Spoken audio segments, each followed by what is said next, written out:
pertandingan kontes besar kemarin Chelsea melawan Manchester United cukup seru nontonnya ya. Jadi skornya itu berakhir dengan skor imbang 1-1. Gol pertama berhasil dicetak oleh Manchester United lewat Jadon Sancho, memanfaatkan kesalahan lini belakang dari Chelsea. Jadi gue ngelihat agak tumben nih Chelsea melakukan kesalahan di lini belakang dan berhasil dimanfaatkan dengan baik oleh Jadon Sancho.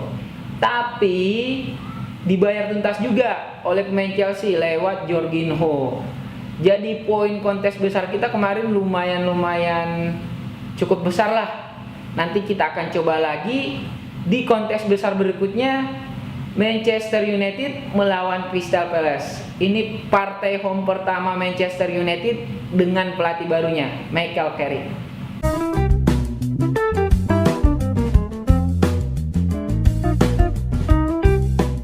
Halo bro, jumpa lagi dengan kita bertiga.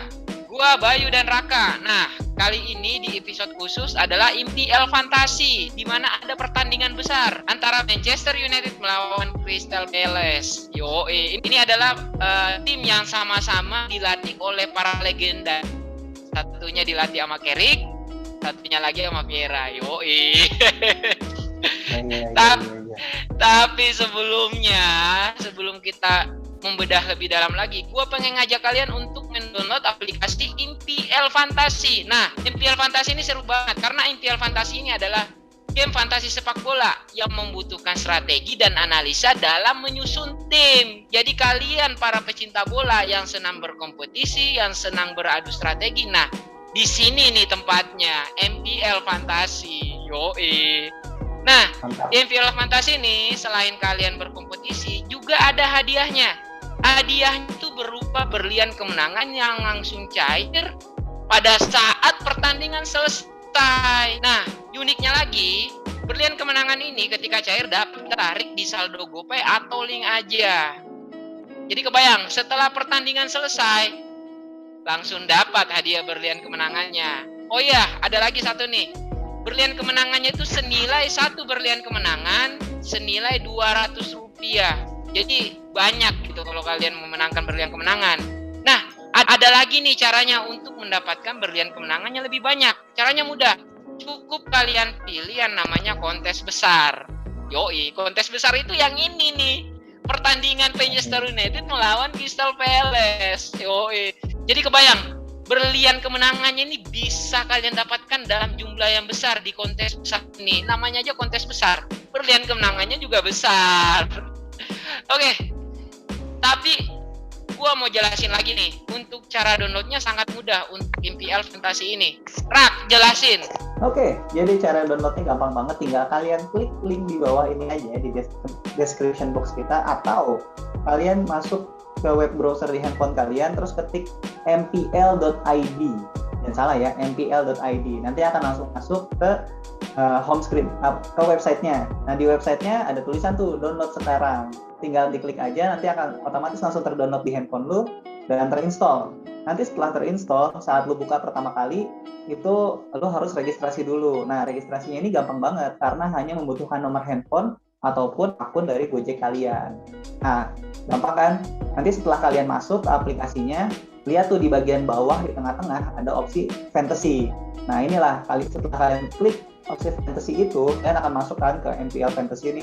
Nanti akan terlihat banyak banget jadwal pertandingannya, jadwal kontes-kontesnya gitu. Kenapa banyak banget? Karena memang di MPL Fantasy ini tidak hanya dari salah satu kompetisi saja, tapi dari berbagai macam kompetisi di seluruh dunia gitu. Jadi banyak banget pertandingannya dan banyak banget kesempatan untuk kalian mendapatkan hadiah berlian kemenangan. Nah, nanti kalian tinggal pilih aja nih.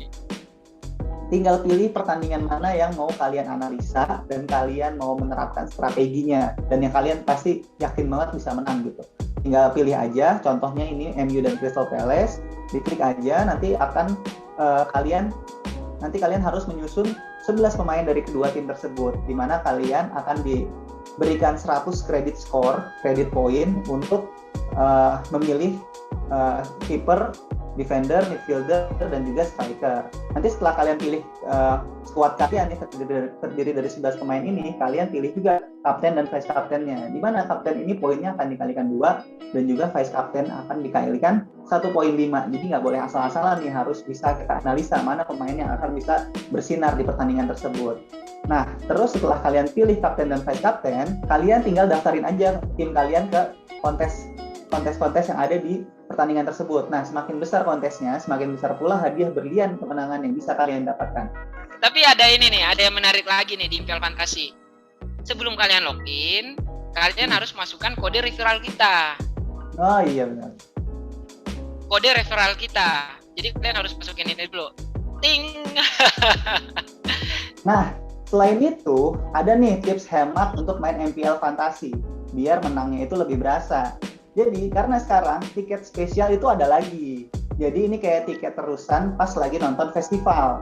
Cuman ini adanya di MPL Fantasi. Ini hemat banget nih, karena kalian hanya perlu tuker tiket spesial dengan 1 berlian buat main 5 kali. Jadi bisa daftarin 5 tim sekaligus. Kan jadinya hemat banget kan? Jadi berasa gratis nih. Nah, tiket spesial ini bisa digunakan di semua pertandingan pada tanggal 22 sampai 5 Desember 2021. Termasuk pertandingan MU versus Crystal Palace yang akan kita bahas kali ini. Jadi ini kesempatan yang sangat bagus untuk memenangkan banyak berlian kemenangan di MPL Fantasi. Matanya Bayu langsung berbinar-binar tadi tuh. Ya. Pastilah. Udah. Oke. Itu tadi udah kita jelasin. Sekarang kita masuk ke bagian utamanya. Kontes besar pertandingan antara Manchester United melawan Crystal Palace. Nah, head to head-nya gimana, Ram? Oke. Jadi head to head antara MU versus Crystal Palace ya. Seperti kita tahu, MU punya tim dengan sejarah yang lebih bagus dibandingkan Crystal Palace kan. Jadi secara head to head memang jauh diungguli oleh Manchester United dengan 13 kali kemenangan untuk MU dan 2 kali kemenangan untuk Crystal Palace. Dari total 20 pertandingan, dari total 20 pertemuan. Nah, tapi fansnya MU jangan seneng dulu. Karena di 3 pertandingan terakhir itu skornya berimbang nih. 1 kali kemenangan untuk MU, 1 kemenangan untuk Crystal Palace, dan yang terakhir seri 0-0. Nah, 0-0 ini adalah pertandingan paling baru nih di musim lalu ya. Di musim lalu, di bulan Maret 2021 itu pertandingan berakhir dengan skor kacamata. Nah, sekarang kita analisa nih, gimana pertandingan besok antara MU melawan Crystal Palace. Nah, gimana menurut lu, Bay, untuk pertandingan besok nih? Nah, pertandingan besok tuh yang serunya, kita belum tahu pelatih baru interimnya Manchester United udah boleh melatih timnya nggak gitu, managing timnya nggak si Ralf Rangnick ya kan? Karena kan si Carrick langsung tiba-tiba digantikan oleh Rangnick. Kita belum tahu apakah langsung atau enggak, tapi kayaknya sih belum sih. Belum karena ya, masih ngurus ini surat kerja ya, izin kerja ya. Enggak, masih minta izin sama Airways tempat, belum dapat. Sama si ini katanya ngurus BPJS-nya belum selesai. Iya, belum selesai. Nah, belum tahu. Selalu dah. Cuman misalkan masih Carrick, nampaknya strateginya mungkin agak sama, tapi ada beberapa pemain yang bakal diubah, seperti ada Donny van de Beek berani dimainkan gitu kan, dan juga Sancho kayaknya dapat tempat untuk di starting line up. Iya, gitu. Dan Crystal Palace sendiri kayaknya udah menemukan komposisi terbaiknya ya di starting line up gitu. Tengahnya kayaknya udah mantep Gallagher, Koyate, dan Milivojevic. Karena kan awalnya Milivojevic dipasang, tapi Koyate nggak dipasang tuh sangat mengganggu serangannya Crystal Palace. Gallagher jadi nggak sebebas itu gitu kan. Nah, kalau gue lihat ini pertandingan sih bakal saling serang ya, karena Palace sendiri yang kita tahu dulu sering bertahan di tangannya si Roy Hodgson, tapi di tangannya Vieira tuh berani menyerang gitu. Dengan strikernya Benteke, di belakangnya ada Gallagher, lalu kiri Zaha dan kanan ada Ayew gitu. Dan 2 holding midfieldernya Milivojevic dan Koyate. Dan kita nggak bisa pungkirin lagi defensifnya juga cukup baik sekarang. Nggak lebih rapi daripada musim lalu gitu. Nah, MU ini kan juga dia kemarin sempat menang kan di kompetisi Eropa, dan itu meningkatkan kepercayaan diri mereka lagi. Harapannya Ronaldo pun bisa bergairah lagi, bermain bola dan bisa mencetak gol lagi sih, harapannya kayak gitu. Gimana menurut lo? Oke. Nah, menarik tadi yang disampaikan Bayu, tapi gue lebih pengen ke ngomentarin sedikit ini ya, pelatihnya ya. Artinya untuk sekarang ini mungkin di pertandingan melawan Crystal Palace, kemungkinan besar dan sangat besar Carrick masih memimpin Manchester United di pertandingan kali ini ya. Nah, yang gue lihat di sini memang Sancho akan kembali sih, Bay. Artinya memang udah mendapat tempat di line up ya. Dan kemudian untuk Rashford untuk posisi depan ya mungkin ada persaingan antara Martial dan Rashford. Kalau kemarin kan Rashford masih sempat ini ya belum fit ya, tapi kita pantau-pantau lagi nih dan kemungkinan besar gue dengar-dengar sih udah mulai membaik. Kemungkinan besar bakal jadi starter juga melawan Crystal Palace gitu. Tapi lu sebagai fans MU nih ngelihat MU under Carrick, kalau gue sih sebagai orang yang menyukai sepak bola, yang nontonin bola gitu, gue kayak melihat semangat baru di squadnya MU gitu. Timnya tuh permainannya lebih fluid aja gitu, lebih banyak lari, terus lebih direct, terus pemain-pemainnya tuh lebih rajin untuk mencari ruang gitu, nggak cuma diem-diem jalan kaki gitu kan. Iya nggak sih? MU ada semangat baru nggak sih? Sebenarnya under Carrick, apakah semangatnya itu dibawa oleh Carrick atau karena Ole berhasil digantikan gitu? Gimana kalau kata lu? Ini gue ngelihat juga ada beberapa pendapat ya, cuman gue ngelihat dari segi pas Ole memimpin Manchester United dulu ya, memang gue ngelihat ada beberapa momen di mana dia tidak bisa menyatukan ruang ganti gitu. Jadi semangat dalam pertandingan itu kadang untuk menang udah down duluan sebelum bertanding gitu, apalagi dengan ngelihat kesalahan-kesalahan yang dilakukan oleh backnya yang kurang bisa koordinasi dengan baik di lapangan. Nah, itu berpengaruh juga dengan strategi-strategi yang diterapkan oleh memang nggak cocok, pemainnya juga nggak cocok sama pelatih, ya udah keluar gitu. Dan gue ngelihat memang MU ini butuh sosok baru. Nah, dengan adanya Carrick masuk memang memberikan semangat baru di kubu Manchester United ini. Nah, angin segar ini nih bikin apalagi kemarin di kompetisi Eropa udah berhasil menang dan kembali lagi ke kompetisi Inggris dengan kepercayaan diri yang bagus gitu. Harusnya bisa mengendalikan pertandingan melawan Crystal Palace besok gitu. Cuman gue agak nggak setuju karena Carrick udah lama deh sama Ole, udah lama di sana dia. Iya. Gak bakal ada berubah drastis banget sih kalau gue, menurut gue. Nggak berubah drastis, cuman karena memang dalam pemilihan pemain sih gue ngelihat segar pemilihannya Carrick ya. Lebih memberanikan memasang Sancho, lebih berani memasang Van de Beek. Nah, kalau di zaman-zamannya Ole itu, karena menurut gua nggak ada beban nggak sih? Carrick tuh tanpa beban sebenarnya bawa MU sekarang gitu. Iya, apalagi kayak Rangnick udah fix gitu kan, lebih enteng lagi jobnya dia gitu. dia tinggal tunggu Rangnick masuk aja. Iya, gitu. Nggak akan ada itu fans bilang Carrick out gitu, nggak akan, orang udah pasti out. Nggak ada. Oke, itu beberapa gambaran singkat dari kita ya, bertiga tadi. Nah, sekarang kita masuk ke pemain potensial yang akan berlaga di game kali ini. Manchester United melawan Crystal Palace. Dari kubu Manchester dulu. Nah, kalau gua itu merekomendasikan pemain depannya, Sancho. Nah, Sancho ini gua ngelihat memang udah kembali dengan kepercayaan diri yang bagus ya.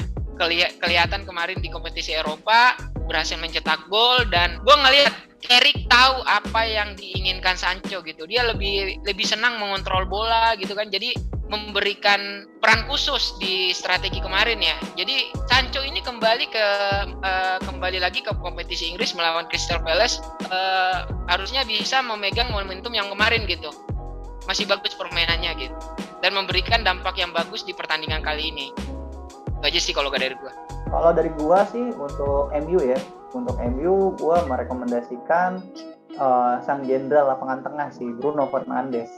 Kenapa? Karena ya kita tahu yang pertama dia adalah pemain yang tidak tergantikan di MU kan.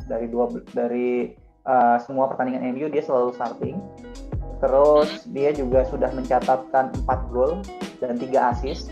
Jadi sebetulnya perannya juga sangat vital karena dia selain sering punya tembakan yang bagus dari ruang kotak penalti, punya passing yang juga sangat bagus.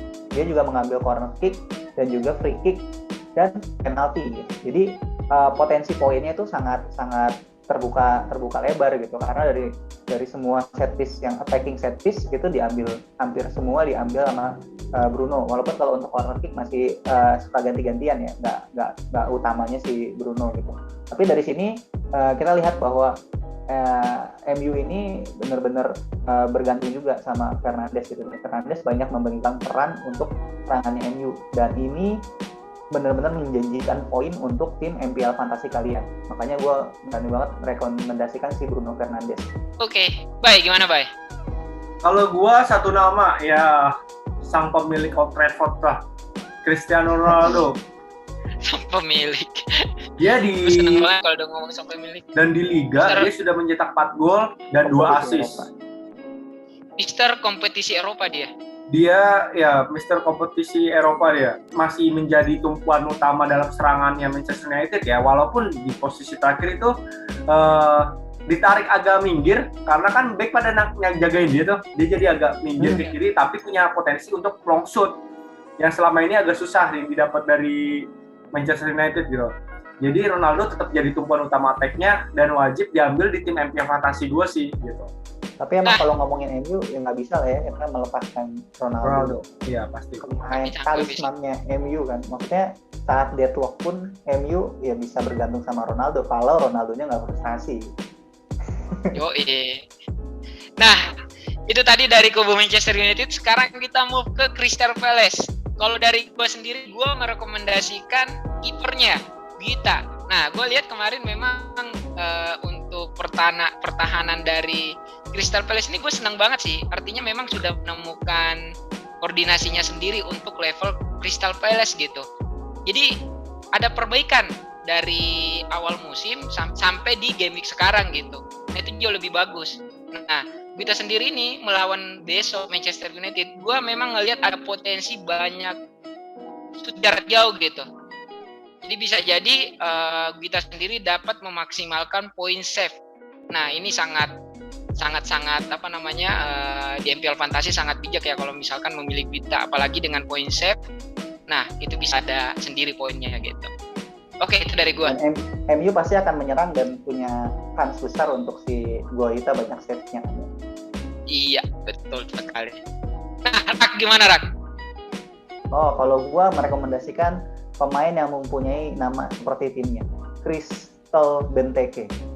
Bukan. Benteke. Christian Benteke. Yoi. Ini Gimana?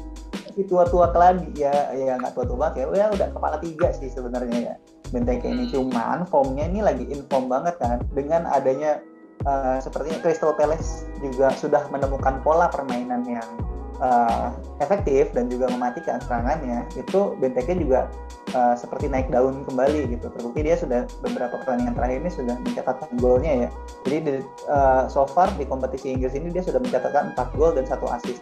Nah, Benteke ini itu kita tahu dia punya body balance yang sangat bagus, aerial duel juga sangat bagus, dan dia tuh typical fox in the box gitu ya istilahnya. Jadi dia sering banget main di dalam kotak penalti gitu, dan ini membuat potensi dia untuk mencetak gol itu juga tinggi karena kita tahu backnya MU ini kadang suka kehilangan konsentrasi, terutama CB-nya. Nah, Benteke ini menurut gue sih bisa banget untuk memanfaatkan celah itu gitu. Jadi Benteke dia punya kan untuk mencetak gol dari kaki ataupun kepalanya, terutama kalau melihat backnya MU yang masih belum menemukan konsistensinya ya.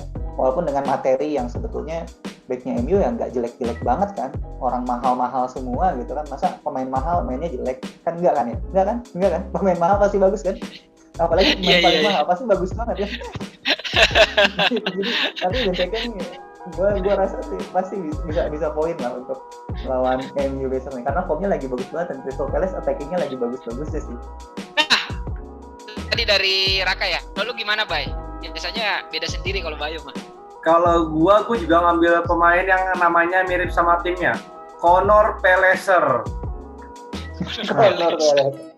Ya, Conor Gallagher. Conor Gallagher ini dia benar-benar jadi nyawanya si Palace untuk musim ini ya.